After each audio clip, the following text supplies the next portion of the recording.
आज जो है सीधा मैं कुछ पॉइंट पे आ रहा हूँ। आज क्लास थोड़ा सा जल्दी से मैं आगे बढ़ा रहा हूँ, ठीक है बेटा। और सीधा जो है टू दी पॉइंट क्लास में करवा रहा हूँ। वो कैब मंडे करवाऊँगा, सीधा आज मैं क्लास स्टार्ट करवा रहा हूँ, ठीक है ना।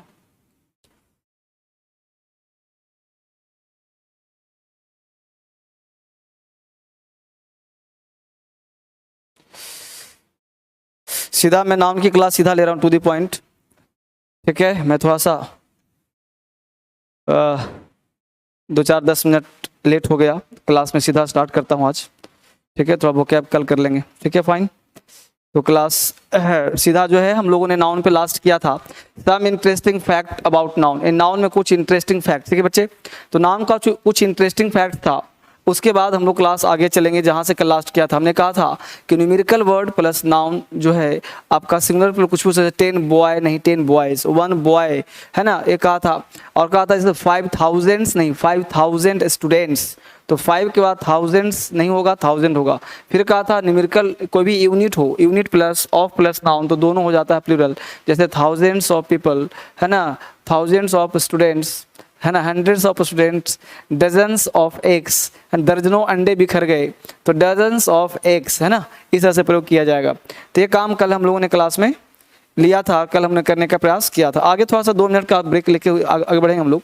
कुछ लेटर तथा डिजिट है ना, उसमें प्लूरल। अगला कॉन्सेप्ट लिखना कि कुछ लेटर तथा डिजिट, यहां से लिख देना कुछ लेटर तथा, लिखते जाना साथ साथ बेटा, ठीक है ना। कुछ लेटर तथा डिजिट, कुछ लेटर तथा डिजिट का प्लूरल, कुछ लेटर था डिजिट का प्लूरल अपस्ट्रॉफ एस, ध्यान देना, अपस्ट्रॉफ एस लगाकर बनाया जाता है। ये परंपरावादी चीजें हैं जो हम लोगों को फॉलो करना पड़ता है। तो अपस्ट्रॉफ एस लगाया जाता है कुछ डिजिट तथा लेटर का प्लूरल अपस्ट्रॉफ एस। अपस्ट्रॉफ एस क्या है, अगले टॉपिक में आएगा हम लोगों का।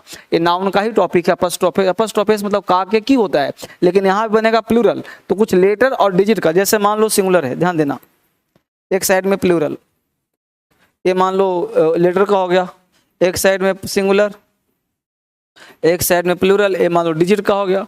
तो सिंगुलर में हमने मान लो लिखा यहाँ पे पी, है ना, टी, है ना, सी, कुछ भी लिखा, ए से लेके जेड तक, ए बी सी डी कुछ भी लिखा। तो पी का प्लूरल पता है क्या होता है, पी, ऐसे करना पड़ेगा।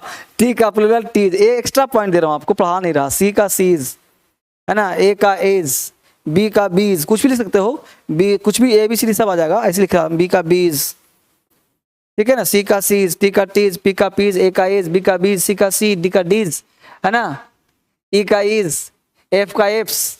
इस तरह से आपको अपस्ट्रोफिस लगाना पड़ेगा। तो टोटल 26 होते हैं, 26 किसी का भी, ए बी सी डी सबका, ठीक है। इस तरह से, उस तरह से डिजिट का प्लूरल, जैसे मान लेते हैं 2 हो, 4 हो, 6 हो, 8 हो, है ना, इस तरह से 5 हो तो 2 का प्लूरल टूज, 4 का फोर्ज, 6 का 6, 8 का एड्ज, 5 का 5।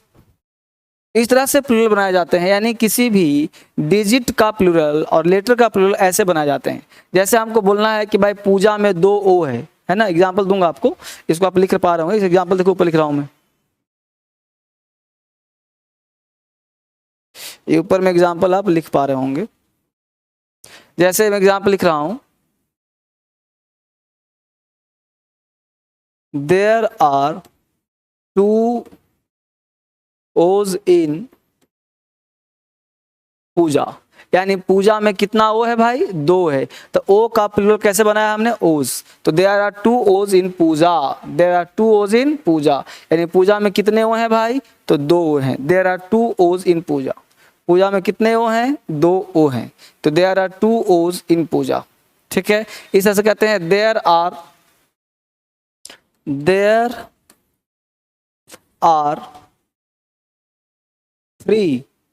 देयर आर 3 थ्रीज, यहाँ पे 4 भी कह सकते हो। There are 3 threes in 3 3 3। अब 333 में कितने 3 हैं, 3 3 है, तो 3 कर दिया, 3 में अपस्ट्रोफ एस। ये एक्चुअली पता है क्या, ये अपस्ट्रोफ एस है। ये क्या लगाया हमने, अपस्ट्रोफ एस। तो देयर आर 3 थ्रीज इन 3 3 3। अगर यहाँ पे मान लो ऐसे कर दूं, ध्यान देना, अगर मैं यहाँ पे इसको हटा दूं, ठीक है, अगर यहाँ पे मान लो 3 हटा दूं और यहाँ पे कर दूं 4,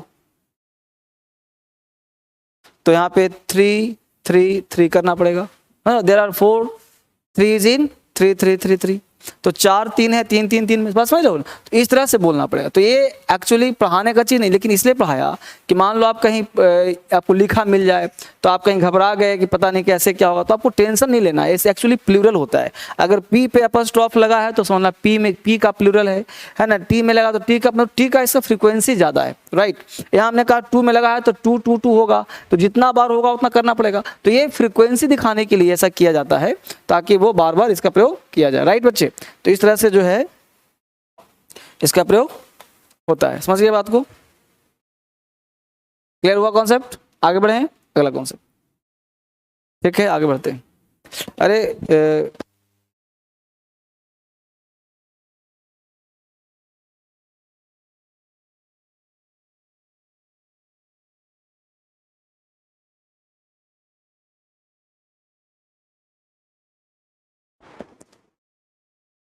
ठीक बेटा, यहाँ तक बात समझ में आप सबको आ गया होगा। यहाँ तक क्लियर कॉन्सेप्ट हो गया। तो अब इसको उतार लिया आप सबने, कोई डाउट है किसी को? सर वोकैबुलरी का क्लास लीजिए। अरे लूंगा बेटा, वोकैब क्लास लूंगा, ऐसा नहीं। वोकैब मैं और भी कुछ लेने वाला हूँ, स्पेशल वोकैब भी लेने वाला हूँ, चिंता बिल्कुल ना करें। आपके लिए बहुत सारे काम, बहुत सारे प्लान मेरे पास है, तो आप बिल्कुल वरी ना हो, आपके साथ बहुत सारे काम हैं मेरे।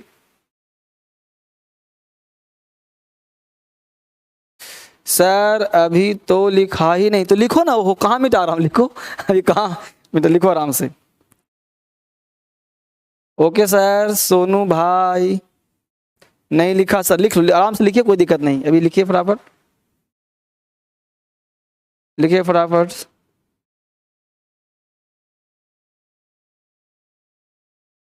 सर नाइट वाला क्लास बंद है क्या? ना बेटा, नाइट में क्लास चलेगा। एक्चुअली देखो हर दिन मौसम ऐसा है कि हर दिन समान स्थिति नहीं बनती है। कभी रात में फ्री नहीं होता हूँ, कभी रात में फ्री होता हूँ, तो 9 बजे लेता हूँ क्लास। सारा काम मुझे अकेले करना पड़ता है बेटा, आप जानते हो। तो स्टाफ रात में रुकना, कभी रात में स्टाफ नहीं रुका, कभी चीज़ करना पड़ा, तो इसलिए बहुत सारा काम होता है, आपको पता होगा, है ना। क्लास एक क्लास लेने के लिए, ये जो क्लास आपका चल रहा है इसमें कम से कम 4-5 स्टाफ चाहिए, तब आपका क्लास चल रहा है ऑनलाइन, है ना। तो ये सब टेक्निकल प्रॉब्लम है, टेक्निकल चीज़ें होती रहती हैं।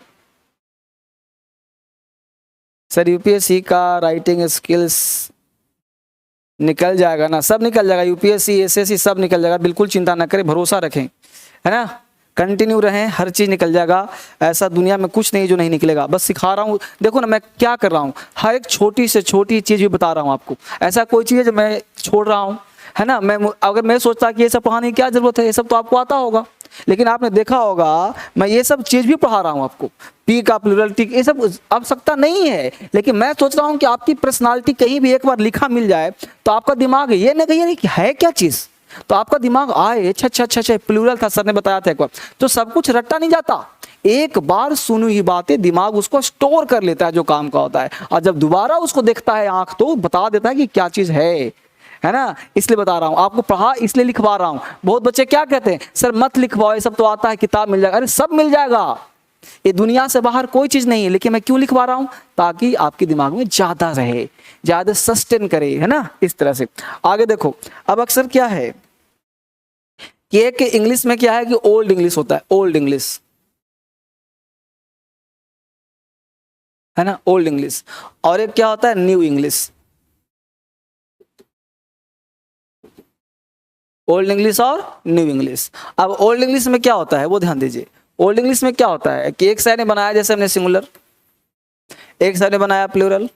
अब ओल्ड में मान लो लिखना है हमको डीएम, तो ऐसे लिखेंगे D dot M, M L M dot L dot A, M P M dot P, V I P V dot I dot P, है ना, S P S dot P. इस तरह से लिखेंगे इसको हम लोग।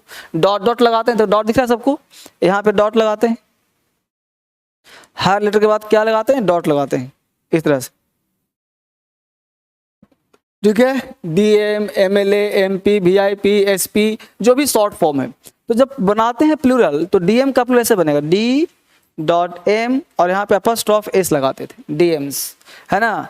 M L S, M L A apostrophe S, MP M dot P apostrophe S, VIP V dot I dot P apostrophe, है ना। इस तरह से हम लोग प्लूरल बनाते थे, राइट।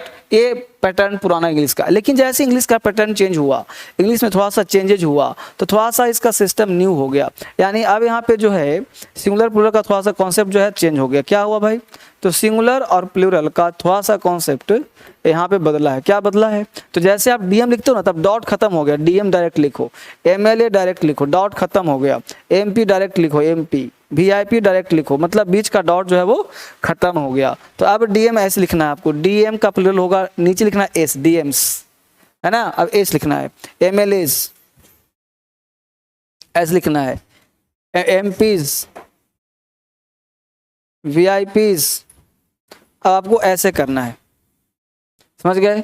तो DMs MP, तो ये पैटर्न है। हालांकि ये सब पढ़ने पढ़ाने की चीज नहीं है, लेकिन इसलिए बता रहा हूं कि अब पैटर्न बदलता हो, पेपर पढ़ रहे हो, हिंदू पढ़ते हो, टाइम्स ऑफ इंडिया पढ़ते हो, तो वहां पे लिखा मिलेगा, तो आपका दिमाग चेंज होगा। तो मैं आपको प्रैक्टिकल ज्ञान दे रहा हूँ, नॉट थ्योरी। लिखा हुआ ज्ञान ये सब किताब में थोड़ी लिखा है, मेरे दिखाओ किसी किताब में। आप किताब चीज नहीं है, ये सब प्रैक्टिकल ज्ञान है जिसको फॉलो करते हो, है ना। तो जितना ज्यादा फॉलो करोगे उतना ज्यादा आपके पास दिमाग काम करेगा। तो ये एक्चुअली है। लिख लिया सब? सर सब पढ़ाते, मुझे कुछ नहीं आता। तो सब पढ़ा रहा हूं, छोड़ कुछ नहीं रहा हूं।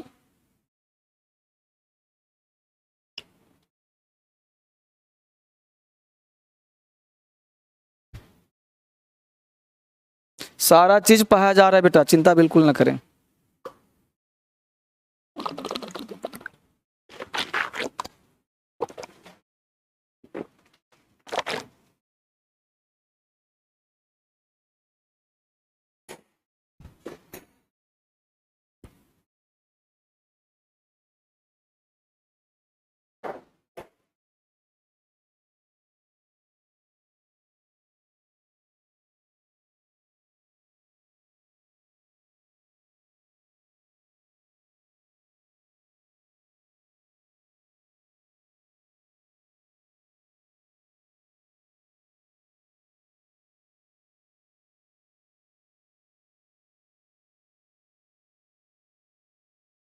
तो बच्चे कॉपी कर ले, इसको उतार लिया, बहुत सुंदर।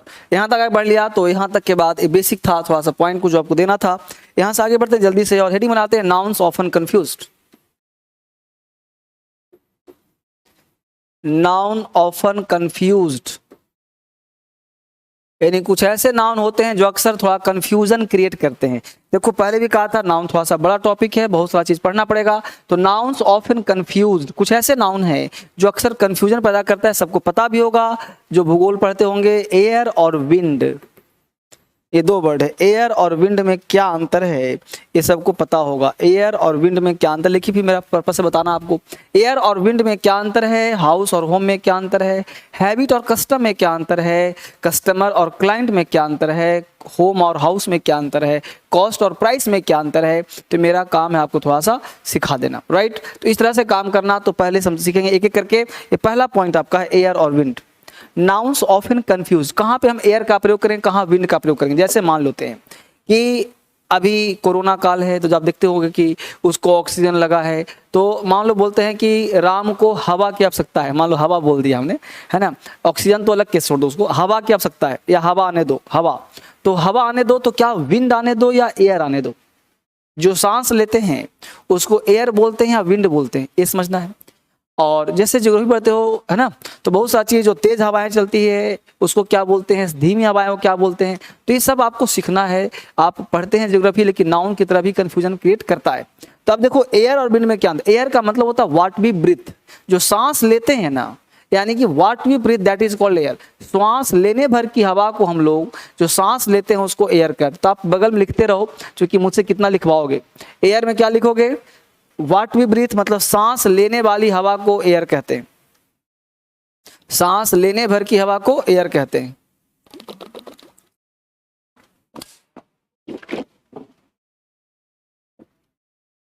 है ना। Water and air sustains life बोलते हैं ना। तो एयर का मतलब जो हम लोग सांस लेते हैं, सांस लेने भर की हवा को एयर कहते हैं। ठीक है, तो सांस लेने भर की हवा को एयर कहते हैं। विंड में लिखो कि विंड मेक्स मूवमेंट, यानी विंड में जो है वो गति होता है, तो उसमें लिख लो कि जिसमें गति होता है, गति वाली हवा को हम लोग विंड बोलते हैं। गति वाली हवा को विंड कहते हैं। जैसे मान लेते हैं कि आप देखते होंगे अक्सर जो है गति वाली हवा क्या है भाई, तो आपने अक्सर देखा होगा कि गति वाली हवा में कि जो है जैसे टोर्नेडो विंड, ट्रेड विंड, आपने ज्योग्राफी में पढ़ा होगा टोर्नेडो विंड, ट्रेड विंड, तो अक्सर ज्योग्राफी में चीज़ें होती है टोर्नेडो विंड, जिसमें गति, चूंकि जिसमें मूवमेंट होगा उसे हम विंड कहेंगे। जब तो कपड़ा निकलता है विंड चीटर, विंड चीटर यानी कि जो है हवाओं को रोकता है, तेज हवाओं को, तो विंड मतलब तेज हवा, गति वाली हवा को हम लोग विंड बोलते हैं। लिख लिया इसको, अपनी भाषा में लिख लो, समझ लो। अगला वर्ड है हैबिट और कस्टम में क्या अंतर है। दूसरा वर्ड है हैबिट और कस्टम।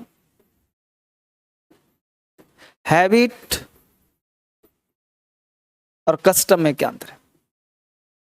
एग्जाम में देखो अभी समझ में आ जाए, इसलिए हिंदी में लिख लो आप लोग, क्योंकि अक्सर जो है पूछता है तो बच्चा समझ नहीं पाता है, अंतर नहीं कर पाता। जैसे मान लो एक क्वेश्चन पूछ दे आपसे कि द अमेरिकन्स का मतलब अमेरिका के लोग, the Americans have a strange habit. मैं हिंदी बता देता हूं, अमेरिका के लोगों की अजीबोगरीब आदत है। राइट, एक व्यक्ति हिंदी बोला कि अमेरिका के लोगों की अजीबोगरीब आदत है, अमेरिका के लोगों की अजीबोगरीब आदत है। अब आदत का वो क्या हमको आता है हैबिट। हमने बोल दिया the Americans have a strange habit, the Americans have a strange habit. पता है क्या हुआ, सेंटेंस गलत हो गया। The Americans have a strange habit, ये सेंटेंस गलत हो गया। क्यों? क्योंकि हैबिट का मतलब होता है एक व्यक्ति की आदत, और हम बोल रहे हैं अमेरिका के लोगों की अजीबोगरीब आदत है। तो अमेरिका के लोग जब, देखो ध्यान देना, जब एक व्यक्ति की आदत हो तो उसे हम हैबिट बोलेंगे, और जहां एक से अधिक लोग आ जाए, जैसे एक से अधिक लोग मतलब कोई समाज का आदत हो, कोई देश की आदत हो, कोई ग्रुप की आदत हो, तो उसे हम आदत के साथ साथ रीति रिवाज का फंडा जोड़ देते हैं। तो हैबिट का मतलब होता है इंडिविजुअल आदत, यानी कि आदत जो होता है वो कैसा होता है भाई, तो इंडिविजुअल आदत, यानी इसको आदत बोलते हैं। आदत, एक आदमी की आदत को, इंडिविजुअल हैबिट को हम हैबिट बोलते हैं। और कस्टम का मतलब होता है रीति रिवाज, रीति रिवाज, तो रीति रिवाज को हम कस्टम बोलते हैं। रीति क्या बोलते हैं, कस्टम बोलते हैं। यानी कि बोलना चाहिए था the Americans have a strange custom not habit, तो ये रीति रिवाज को हम क्या बोलते हैं, कस्टम बोलते हैं। रीति रिवाज को कस्टम बोलते हैं, आदत बोलते हैं। तो यहाँ पे क्या होगा, ग्रुप हो जाएगा, लोगों का ग्रुप हो जाएगा, लोगों का ग्रुप हो जाएगा, तो इसको हम लोग बोलते हैं कस्टम। तो हैबिट का मतलब इंडिविजुअल, किसी एक व्यक्ति की आदत, ठीक है, और एक से अधिक लोगों की आदत कस्टम, रीति रिवाज को हम लोग कस्टम बोलते हैं। लिख पा रहे हैं सब लोग, फोटो बना रहे हो देख लो। तो कस्टम का मतलब रीति रिवाज। अगला वर्ड है हाउस और होम में क्या अंतर। तीसरा वर्ड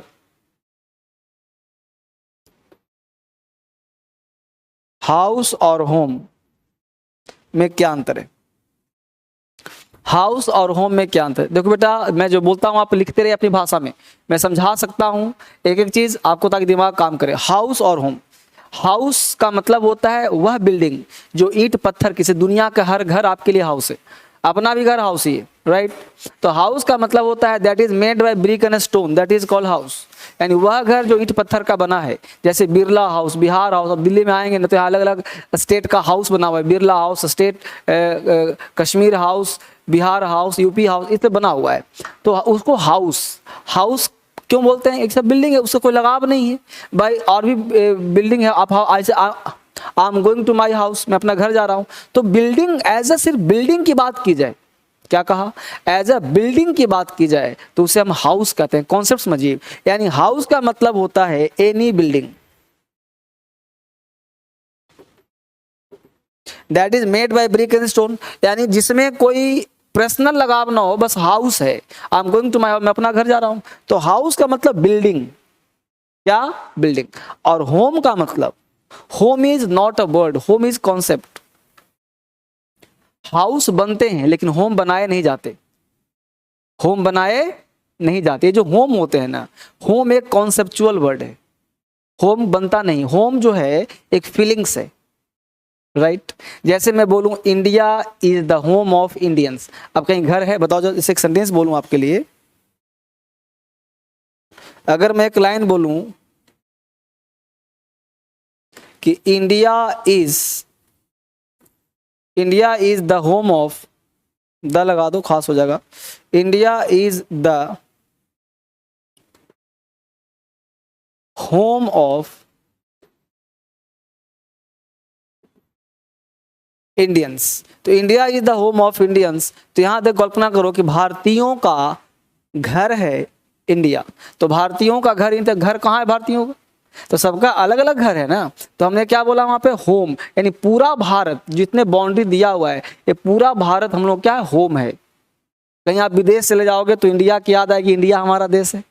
एक स्टेट से दूसरे स्टेट में जाते हो तो अपना स्टेट याद आता है, एक जिले से दूसरे जिले तो जिला याद आता है, एक गांव से दूसरे गांव में जाते हो तो गांव याद आता है, एक घर से दूसरे घर में जाते हो तो घर याद आता है।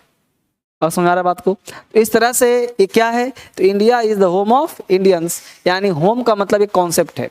जैसे होम मतलब अपना घर, तो हाउस और होम में क्या समझ में आ गया होगा आपको, यानी हाउस का मतलब हो गया, हाउस का मतलब बिल्डिंग, और होम का मतलब हो गया, होम मतलब अपना घर। इसलिए जो है होम के साथ, हाउस के साथ टू लगता है, जैसे I am going to my house, ठीक है, और यहां पर होगा आई एम गोइंग होम, समझ रहे हो, यहाँ पे जो है टू नहीं लगाएगा, यानी होम के साथ टू नहीं लगता और हाउस के साथ टू जरूर लगता है, ठीक है, तो होम के साथ टू का प्रयोग नहीं करते, गलत हो जाता है, और हाउस के साथ टू का प्रयोग जरूर होता है। तो ये कॉन्सेप्ट आपको इसीलिए कॉन्सेप्ट है कि घर, अपना घर जा रहे हैं तो उसमें कहीं इंडिकेशन की जरूरत नहीं है, तो I am going home, I am going my home, I am going home, I am going to my house, I am going to house, ऐसे बोल सकते हैं, ठीक है।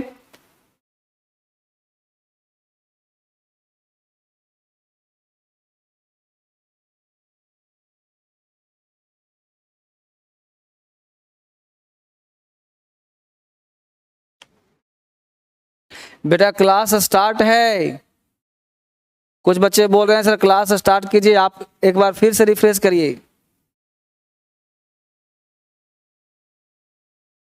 आपका क्लास जो है स्टार्ट है बेटा।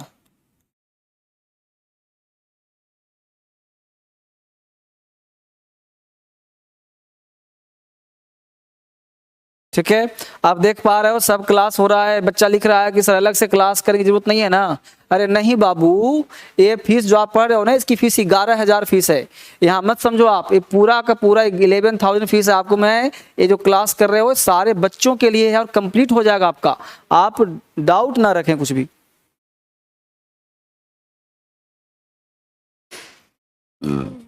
कोई भी डाउट अपने अंदर ना रखें।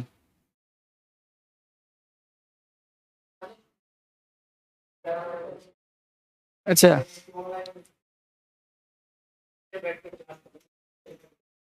कितना बच्चा है, बिठा देना। ठीक बच्चे, यहां तक समझ में आ गया। तो यहां में क्या कहा, हाउस और होम में क्या अंतर, अगला बढ़े कॉस्ट और प्राइस में क्या अंतर है, अगला चौथा वर्ड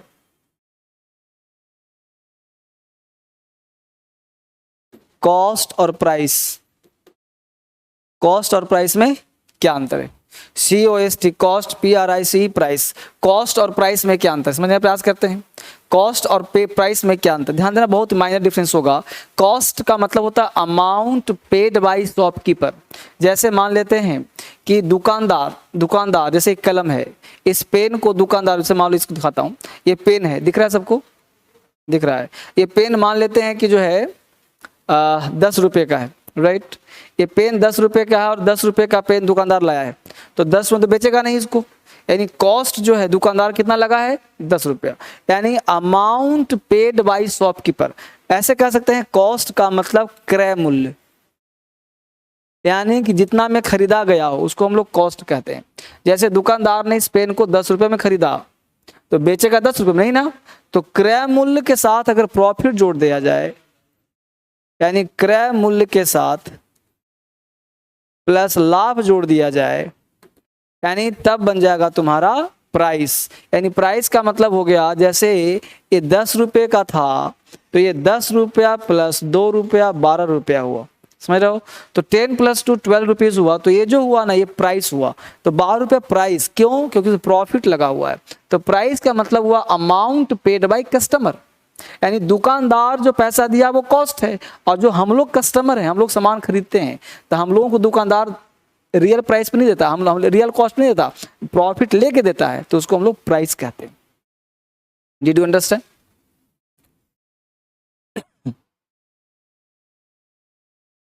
समझ पा रहे हैं सब लोग? तो कॉस्ट का मतलब हुआ amount paid by shopkeeper, the cost of production in every field has gone up, यानी कि लागत मूल्य सब चीज का बढ़ गया, महंगाई बढ़ गया ना, तो लागत मूल्य बढ़ गया, है ना। अमाउंट पेड बाय कस्टमर, यानी what is the price of this book, what is the price of the phone, what is the price of the pen. तो प्राइस का मतलब हम दुकानदार से क्या पूछते हैं, प्राइस कितना है भैया। तो प्राइस का मतलब है कि आप लाभ लेके मुझे बताओ कितने में दोगे। Get it?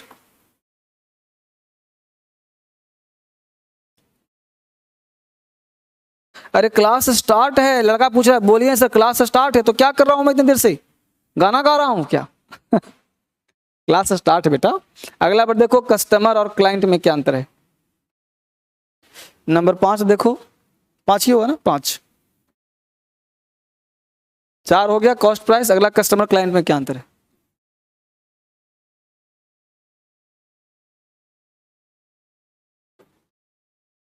कस्टमर और क्लाइंट में क्या अंतर, ध्यान दीजिए, कस्टमर और क्लाइंट में क्या अंतर है।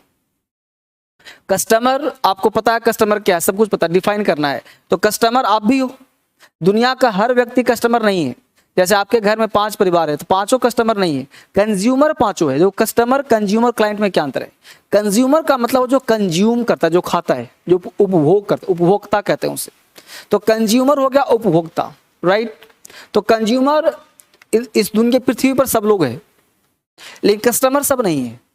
जैसे घर में मान लो 5 परिवार है, सामान खरीदने वाला कोई 1 ही 2 होगा, तो उसे कस्टमर कहते हैं। यानी कस्टमर का मतलब हो गया अमाउंट, क्या समझे, कस्टमर यानी buyer of goods, purchaser of goods. इसको समझिए हिंदी भाषा में, जैसे मान लो 10 रुपया है, 10 नहीं 1000 रुपया, ये 1000 रुपया है, राइट। इस 1000 रुपये लेकर के बाजार जाते हो, और बाजार में एक थैला पूरा बैग सामान लेकर आते हो। तो जो एक बैग सामान लेकर के आते हो, राइट, एग्जैक्टली उस बैग में 1000 रुपया ही है, नहीं है बताओ। क्योंकि आपने लिया होगा 100 रुपये का आटा, 100 रुपये का दाल, 100 रुपये का चीनी, 100 रुपये का कुछ और, 100 रुपये कुछ और, तो पूरा बैग थैला क्या भर गया, 10 किलो सामान आ गया। तो आपने जो सामान लिया वो एग्जैक्टली वो 100 रुपये का ही तो है ना, यानी 100 दिया बदले में 100 का सामान लिया, उसको कस्टमर कहते हैं। अब समझ में आप, यानी आपने खोया कुछ भी नहीं, जितना दिया वो घर वापस आ गया, बस उसका फॉर्म चेंज है, उसका रूप चेंज है। जैसे 10 रुपया दिया, कलम आ गया, तो 10 रुपये के बदले सामान है ना, मतलब इसका वैल्यू 10 रुपये है ना। तो उसी प्रकार आप जो चीज़ दिए वो सारा चीज़ वापिस आपके पास एज इट इज़ आ गया, एज इट इज़ आ गया। इसका मतलब आपने लॉस कुछ नहीं किया। Get it? उसको कहते हैं हम लोग क्या, उसको कहते हैं कस्टमर। कस्टमर का मतलब जो सामान दे वापस उतने का ले आए। अब क्लाइंट क्या होता है भाई, तो क्लाइंट का मतलब हो गया बेटा, क्लाइंट का मतलब हुआ कि जैसे आप कोर्ट में जाते हो, कोर्ट में वकील को आपने 5000 रुपया दिया, कोर्ट में गए, वकील को आपने कितना दिया, 5000 रुपीज। तो 5000 रुपया वकील को दिया, तो वकील आपको बदले में 5000 सामान देता है क्या, नहीं ना, सर्विस देता है, सेवा करता है आपको। सेवा क्या करता है, आपको जज के सामने बोलना चाहिए था, लेकिन जज के सामने जाकर आपके बदले में वो बोलता है। तो आपके बदले में जाके जो काम करता है ना, उसको क्लाइंट कहते हैं। तो क्लाइंट का मतलब होता है वन हु अवेल सर्विसेज, वह जो सेवाओं का लाभ उठाता है उसे हम क्लाइंट कहते हैं। तो क्लाइंट का मतलब हुआ जो सेवाओं का लाभ उठाता है, वन हु अवेल सर्विसेज, जो सर्विस का लाभ उठाता है, सेवाओं का लाभ उठाता है, उसे हम क्लाइंट कहते हैं। समझ बात को? तो क्लाइंट का मतलब क्या हुआ, वन हु अवेल सर्विसेज, यानी कि वन हु अवेल सर्विसेज, उसे हम क्लाइंट कहते हैं। और कस्टमर का मतलब हुआ परचेजर ऑफ गुड्स, सामान खरीदने वाले को हम कस्टमर कहते हैं और सेवाओं का लाभ उठाने वाले को हम क्लाइंट कहते हैं। जैसे आप जो है एडवोकेट के पास जाते हो तो आप उसके क्लाइंट होते हो, डॉक्टर के पास जाते हो आप कस्टमर नहीं क्लाइंट होते हो। क्योंकि डॉक्टर आपको 1000 रुपया फीस लिया, एक पर्ची पे लिख के दे दिया, उस पर्ची की कीमत 1000 रुपया नहीं है, राइट। तो वो क्या हुआ, वो सेवा किया, आपको देख लिया, चेक चाक कर लिया, तो क्या आप उसको हो गए, क्लाइंट हो गए। तो जहाँ भी चीज़ें, जहाँ पे आपको कुछ मिलता ना हो, वो हर जगह पे आप क्लाइंट का प्रयोग करना, और जहाँ पे सामान मिल जाते हो वहाँ पे कस्टमर का प्रयोग करना। अब एक व्यक्ति सोच रहा होगा कि बैंक वाले कस्टमर का प्रयोग क्यों करते हैं। आप बैंक में जाओगे, बैंकिंग में तो कस्टमर का प्रयोग कर क्लाइंट, तो आप कहोगे सर, आप समझाता हूँ आपको, समझिए, दिमाग खोलता हूँ। आप बैंक में 1000 रुपये जमा किए, तो क्या बैंक वाला 1000 रुपये रख लेता है, आपको देता कुछ भी नहीं? तो ना सर रख लिया, अरे बाबले, वो 1000 आप ही का तो है ना, बस वो रख रहा है, लेकिन आप जब चाहो निकाल सकते हो। इसलिए कस्टमर होते हैं, कस्टमर केयर।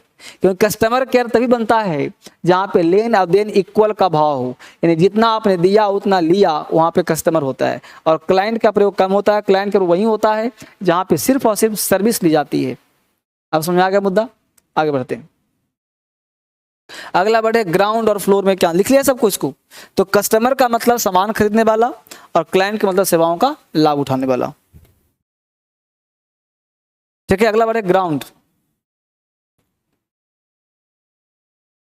और फ्लोर। ग्राउंड और फ्लोर में क्या अंतर है? अब ये आपका वर्ड है कौन, छठा वर्ड है, हालांकि दो दो शब्द है, 6 दूना 12 शब्द हो जाएंगे। ग्राउंड और फ्लोर में क्या अंतर है? देखो बेटा, ग्राउंड और फ्लोर, ग्राउंड का मतलब होता है it is the outside part of the house, यानी कि घर के बाहर का, it is the outside part. Ground किसे बोलते हैं? It is the outside part of the house, यानी घर के बाहर, घर मतलब हाउस को भी, बिल्डिंग के बाहर जो अहाता होता है, बाउंड्री होता है, उसको हम लोग हाउस कहते हैं, सॉरी ग्राउंड कहते हैं। नहीं बोलते बच्चे ग्राउंड पे खेल रहे हैं, तो ग्राउंड का मतलब मैदान, फील्ड में जो बाहर अहाता, घेरा, बाउंड्री, जैसा आपके भी दिल्ली में तो अहाता नहीं मिलेगा, दिल्ली में तो ग्राउंड बहुत कम मिलेगा, बहुत कम क्या, रेयरेस्ट ऑफ द रेयर। लेकिन जहाँ आपके गाँव होते होंगे ना, उस गाँव में देखना आप, घर के बाहर लोग हमेशा थोड़ी सी जगह छोड़ते हैं जहाँ बच्चे साइकिल चलाते हैं, खेलते कूदते हैं, तो उसको हम ग्राउंड बोलते हैं। और फ्लोर का मतलब होता है कि it is the inside part, it is the inside part of the house, है ना। यानी इनसाइड पार्ट, जहां जैसे अभी बैठ के आप पढ़ रहे हो तो फ्लोर पे बैठ के पढ़ रहे होंगे आप, तो फ्लोर है तो जमीन में बैठ के पढ़, तो फ्लोर मतलब सतह। जैसे मैं पढ़ा रहा हूं तो फर्स्ट फ्लोर हुआ, है ना, सेकंड फ्लोर हुआ। ग्राउंड फ्लोर क्यों बोलते हैं सर? तो ग्राउंड का मतलब सतह, और सतह से सटा हुआ छत को हम लोग बोलते हैं फ्लोर। तो फ्लोर का मतलब घर के अंदर, जो दीवारों के अंदर जमीन होता है ना, जमीन मतलब जिस पे आप टाइल्स लगाते हो, उसे हम जैसे फर्स्ट फ्लोर टाइल्स लगा दिया तो उसको हम फ्लोर बोलते हैं। तो फ्लोर का मतलब घर के अंदर का पार्ट, और ग्राउंड मतलब घर के बाहर का पार्ट, ठीक है।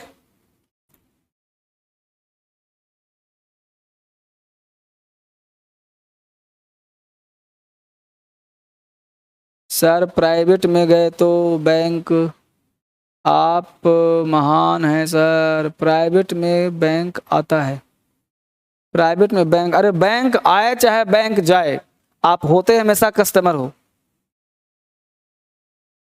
ठीक है ना।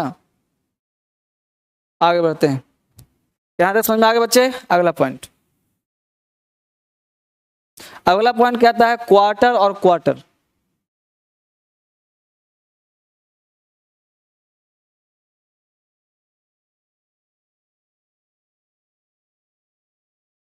क्वार्टर और क्वार्टर्स, क्वार्टर और क्वार्टर्स। क्वार्टर का मतलब हो गया चौथा हिस्सा,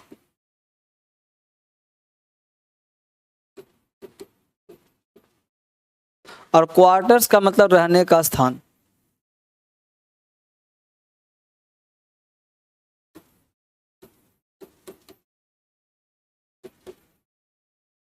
तो क्वार्टर का मतलब चौथा हिस्सा और क्वार्टर्स रहने का स्थान को हम लोग क्वार्टर्स बोलते हैं।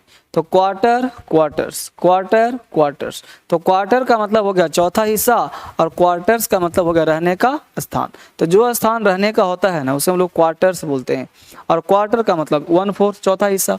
तो क्वार्टर क्वार्टर ये सब जो है ना कन्फ्यूजन क्रिएट करता है। तो ऐसे इस चीज़ को आपके पास जो बुक मिला होगा ना उस बुक्स में बहुत सारा पार्ट आपको लिखा मिलेगा, बहुत सारा चीज़ आपको अलग से भी करना पड़ेगा। तो इसको ध्यान रखना है आप सबों को, तो इस चीज़ आपको अलग से मिल जाएगा। ठीक है बच्चे। ऐसे भी आपके आसपास के दुकान में किताब मिला है मेरा ऑल इन वन बुक, जिसको आप चाहो तो आसपास से खरीद सकते हो उसको। ठीक है, तो यहाँ तो बच्चे कोई दिक्कत आपको नहीं है। अगला पॉइंट समझते हैं, समझने का प्रयास करते हैं क्या पार्ट है वो भी खत्म करते हैं आज। देखिए हेडिंग बनाना है, क्या समझना है गौर से।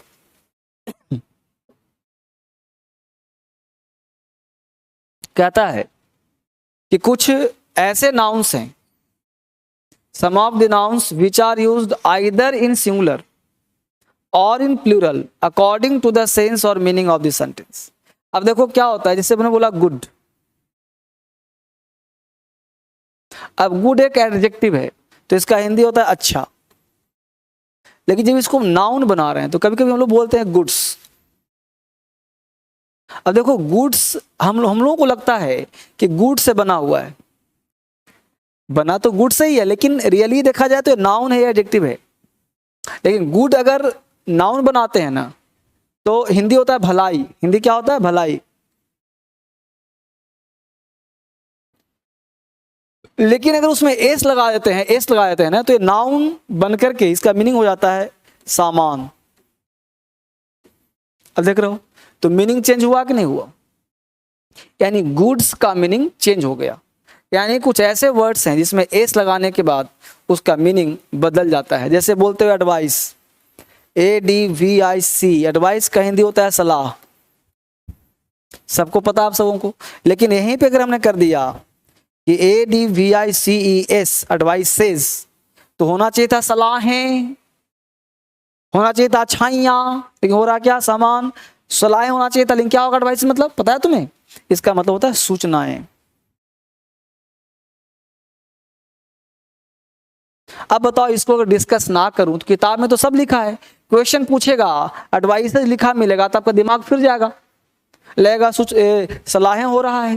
तो यह चीज डिस्कस करना बेहद जरूरी है। तो एडवाइस ऐसे तो एक साइड लिखेंगे सिंगुलर हिंदी के साथ लिखेंगे, प्लूरल हिंदी के साथ लिखेंगे। ठीक है, आराम आराम से। तो पहले हेडिंग बनाएंगे इसका। हेडिंग क्या बनाएंगे? Some of the nouns, some of the nouns which are used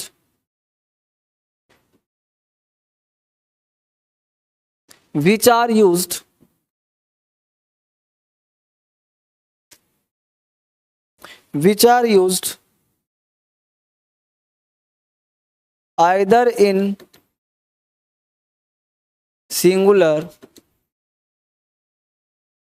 or in plural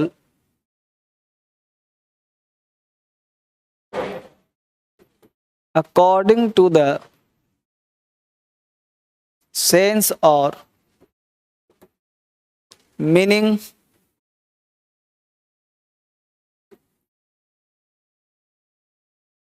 of the sentence।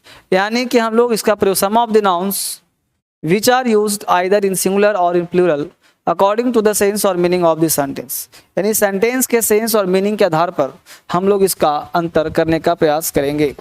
Some of the nouns which are used either in singular और in plural according to the sense और meaning of the sentence. एक side में लिखेंगे singular, एक side में करेंगे plural. Singular में लिखेंगे पहला वर्ड समाज लिखा हम लोग गुड, गुड का मतलब लिखेंगे अच्छा, और साफ कर दूं,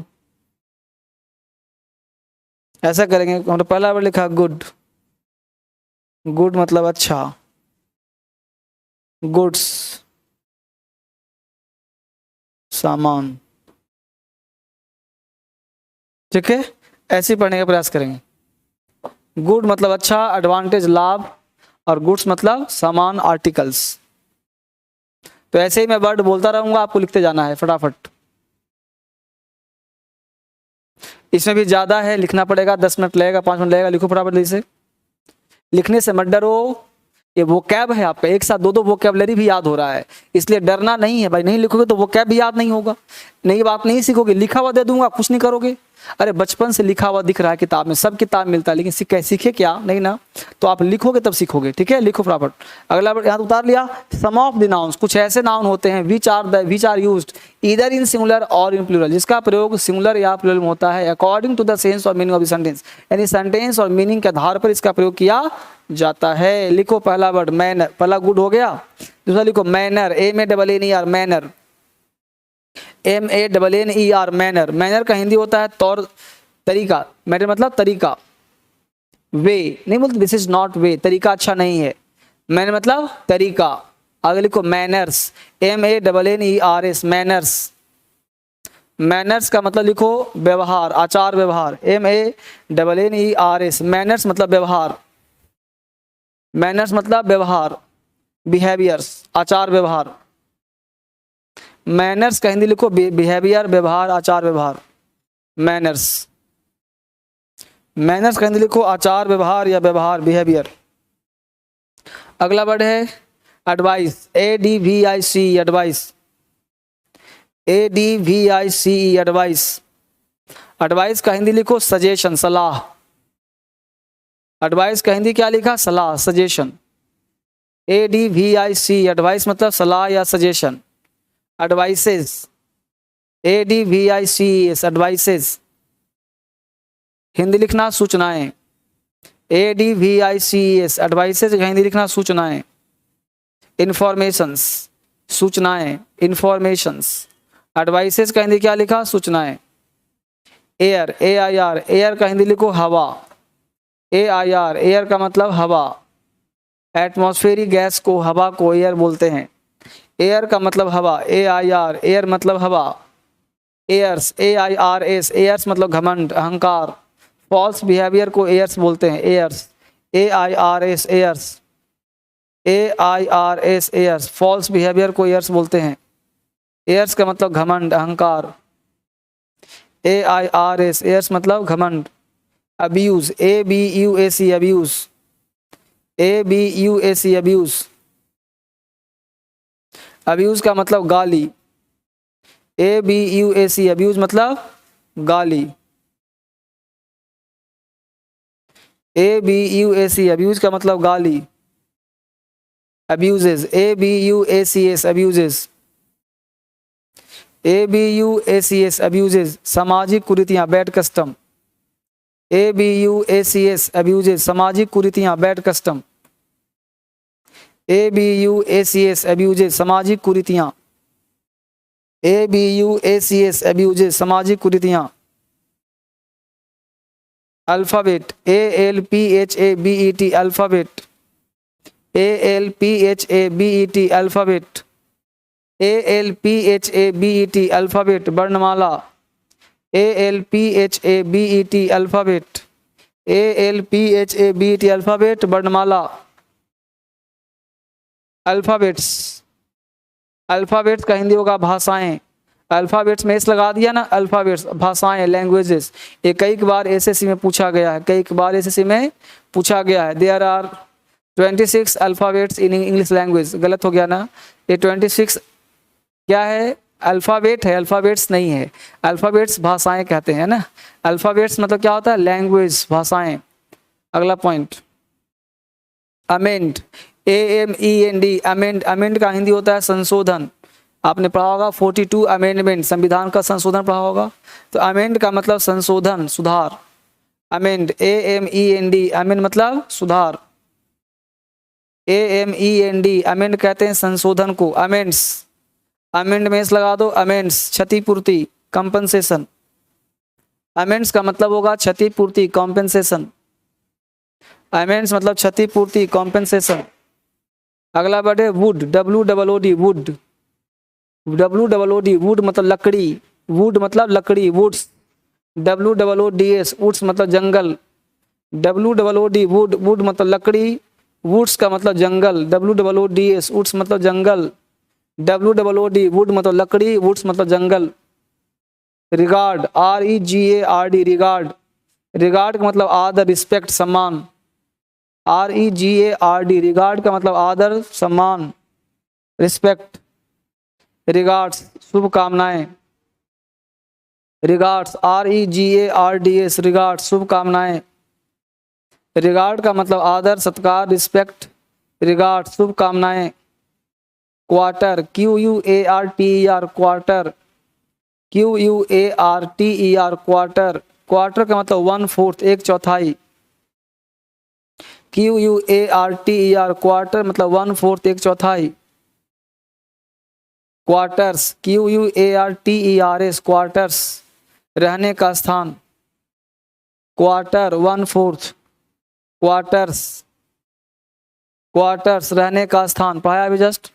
क्वार्टर का मतलब एक चौथाई, क्वार्टर्स रहने का स्थान। आगे लिखिए pen, PAIN, pen, PAIN, pen. Pen का मतलब दर्द, सफरिंग, और पेन में एस लगा दो, पेन्स, तकलीफ।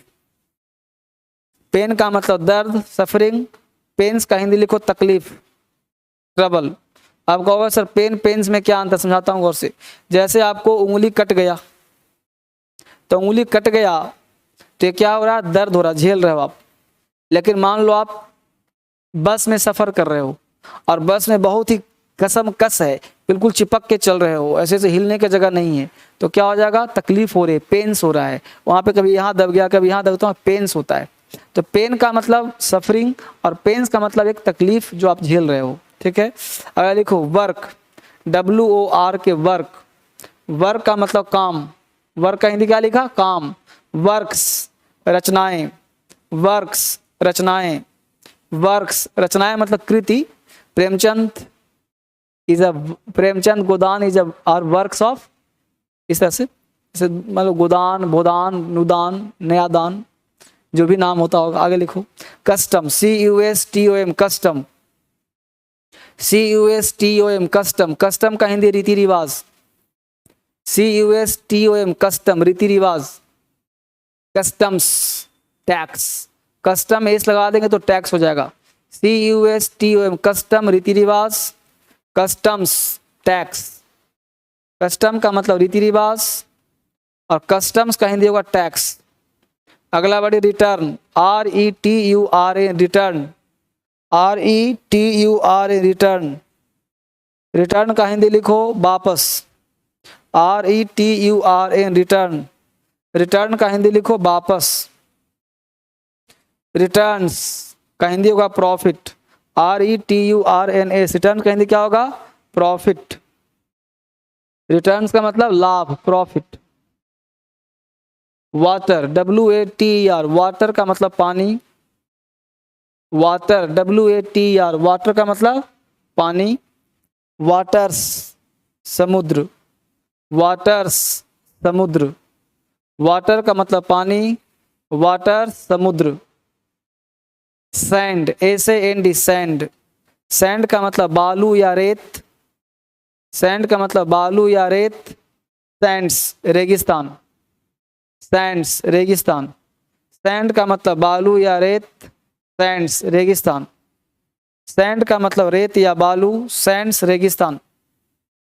सैंड्स मतलब रेगिस्तान। अगर लिखिए force, FORCE, force, FORCE, force का मतलब ताकत, बल। फोर्सेस, सेनाएं। फोर्स, FORCE, फोर्स, ताकत या बल। फोर्सेस, FORCES, सेनाएं या सेनाएं, आर्मीज। आगे लिखिए fruit, FRUIT, fruit, FRUIT, fruit. Fruit का मतलब फल। फ्रूट का मतलब फल। फ्रूट्स का मतलब परिणाम। फ्रूट में इस लगा दिया, परिणाम, रिजल्ट।